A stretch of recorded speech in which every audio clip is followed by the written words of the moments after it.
Hello mga mahal kong viewers, mga katililing, saan man kayo sa ating mundo, North or South, East or West, Madam Orasyon at your service!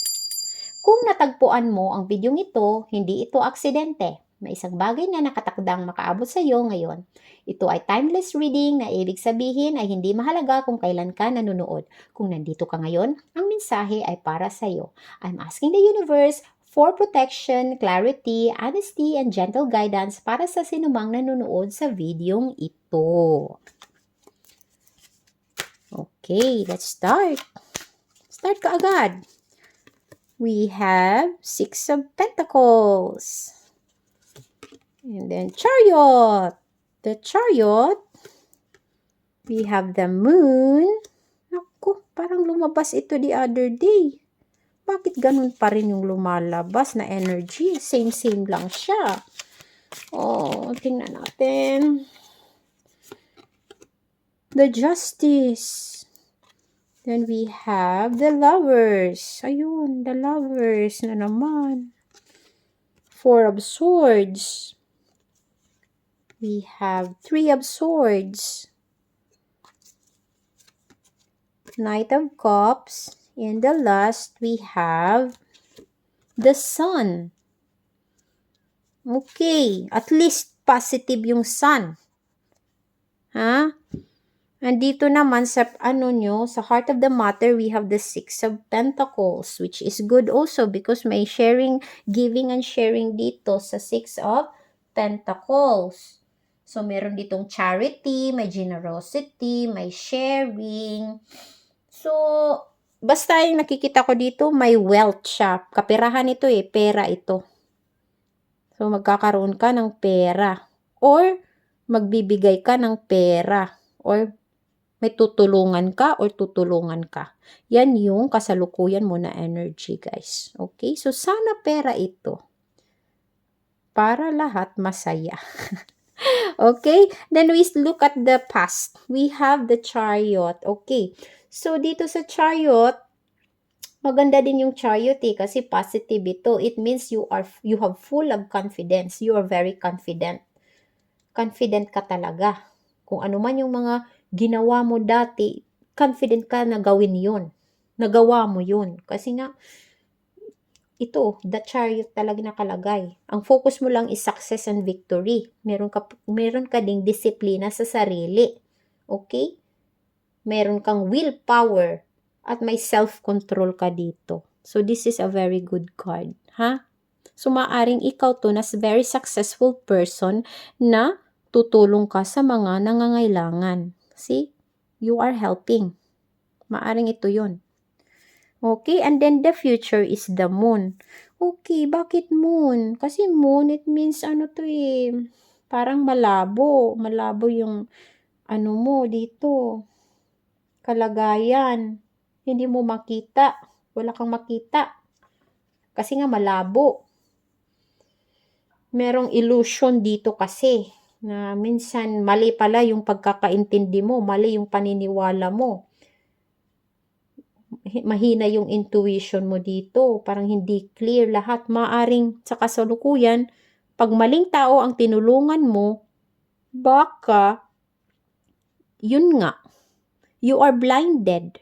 So make sure nang tutulungan mo ay deserving na tulungan, ha? Kasi baka yung tinutulungan mo, hindi pala deserving. So, niluloko ka lang. Ayan, na-scam ka lang pala. Kunyari, hihingi ng tulong sa'yo, pero yung pala, ginagamit ka lang pala nila. Ha?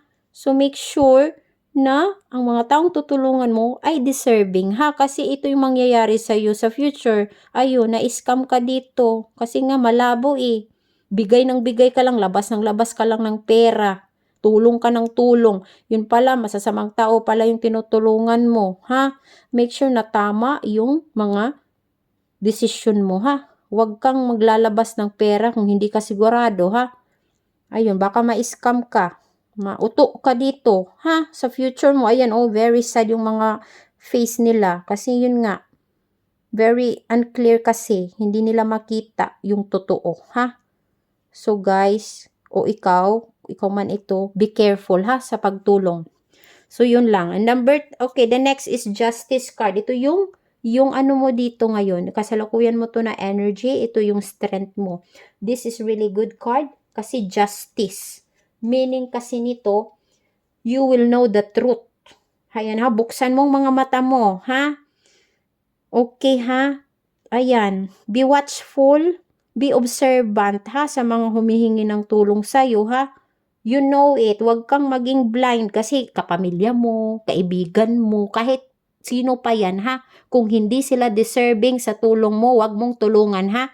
Yun yung sabi ni universe. Very clear dito sa card ha. So yun. Then, the weakness here is the lovers. Naku, ito na yung weakness mo. Bakit the lovers? So, maaaring ang taong ito ay special sa'yo. Nang dahil sa special ang taong ito, hindi mo maiwasan na hindi mo tulungan. So, kahit alam mo na niluloko ka, continue ka lang sa pagtulong. Ha? So, please, huwag kang magpapadala, ha? Sa emosyon mo. As I said, gamitin mo si justice card kasi ito'y weakness mo, ito na lovers. Ginagamit ang feelings mo para ka mauto. Huwag kang magpapauto dito, ha? Sa taong ito na tutulungan mo. Baka niluloko ka lang nito. Ginagamit nila ang weakness mo. Especially sa feelings mo. Kasi special sila sa buhay mo. So please, ha? Be watchful. Use the justice card. And next, we go to the next card. You have 4 of swords. So, dito sa 4 of swords, sa ano to dito? Sa anong tawag doon? Sa health, tsaka sa wealth area mo ito dito. Kasi earth ito. 4 of swords. Ayan, very clear dito sa 4 of swords. Kailangan mo ng rest. Ha? Rest, recovery, and restoration. Kailangan mo ng rest, matulog ka. Kung kulang ka sa tulog, matulog ka ng tama. Kumain ka ng tama. Okay? Kung na-stress ka sa trabaho, mag-relax ka, magbakasyon ka. So, yun. Yun ang ibig sabihin yan. Then next, kasi sa health ito. Ha? Focus ka sa kalusugan mo, sa mental health mo, sa physical health mo. Lahat na. Yun. All in one. And the next, we have here 3 of swords. Ayan, sa mind mo ito. Ayan, hindi maganda yung card. 3 of swords. Nasaktan ka dito. Okay? Merong heartbreak, merong pain, may suffering, at grief. Nasaktan ka. Maaring ang taong ito, ang gagawa nito sa'yo. Kaya, as I said, gamitin mo si justice card. Huwag kang magpapauto dito kay lover. Ha? Kasi ito ang mangyayari sa'yo. Magkakaroon ka dito ng heartbreak. You see? Very clear sa card. So, be careful. Okay? Let's continue. Next is the Knight of Cups. Ayun na. Yun na nga. Knight of Cups. Yun na nga yung sinasabi ko. Ito si Knight of Cards. Ito si the Lovers. Ha? Isa lang yan sila. Knight of Cups. Ibig sabihin kasi niyan, a lover not ready for commitment. Very idealistic, very romantic. Pero, yun nga, walang commitment. Iiwanan ka lang nito, gagamitin ka lang nito. Gagawin kang sugar mommy or sugar daddy. Kung lalaki ka o babae ka, basta gagamitin ka lang nito ng taong ito. Ha? Iwasan mo ang taong ito. Naku. Yun na nga, yun na. Very clear na talaga siya dito sa cards. And the last one, we have the sun. Ito maganda yung sun. Bakit maganda ang sun? Kasi magkakaroon ka dito ng joys. Ito sa feelings mo ito. Siguro pong maiwasan mo ang taong ito, yung magiging resulta ay maganda. So dito magiging masaya ka dito sa sun. Ha? You have joy, you have success, then you have enlightenment, you have celebration. So siguro kung iwanan mo na ang taong ito, o hindi mo na siya tutulungan, titigilan mo na ang taong ito sa pagtulong, nakaano ka na sa kanya. Diba? Nagkaroon ka ng freedom. Yan, magiging masaya ka. So yun, ha? You listen to the universe. Ito yung message mo sa kasalukuyan. I hope you follow it. So yun guys, kung nag-resonate ang mensaheng ito, maaari ninyong i-like ang video. Makakatulong ito upang maabot ng video ito ang iba na maaring nangangailangan nito. Ay, by the way, I forgot. Ito pa pala, additional message, ha? Okay. Kala ko tapos na. Meron pa palang additional message. Wait a minute. Before umalis si Madam Orasyon. Ito, ayan, spy.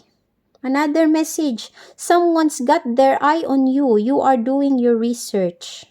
Merong nag-i-spy sa'yo. Ayan, nandito yan. Connected yan sa moon. Kasi malabo nga hindi mo alam, parang inuuto ka lang kasi nag-i-spy sa'yo. Ito, marami tong pera siya. So, gamitin ko to. Lulukuhin ko to. Gamitin ko yung charm ko para siya mauto. Ha? So, be careful ha. Merong nag-i-spy sa'yo. Inaalam niya lahat ng kahinaan mo para kanya magamit. So, be careful. And the last one, we have throne. Your potential is endless. So, actually, malaki yung potential mo talaga. May kakayahan ka. Kung sa kaperahan, meron ka. Kaya nga, ikaw ang gagawing target ng spy na ito.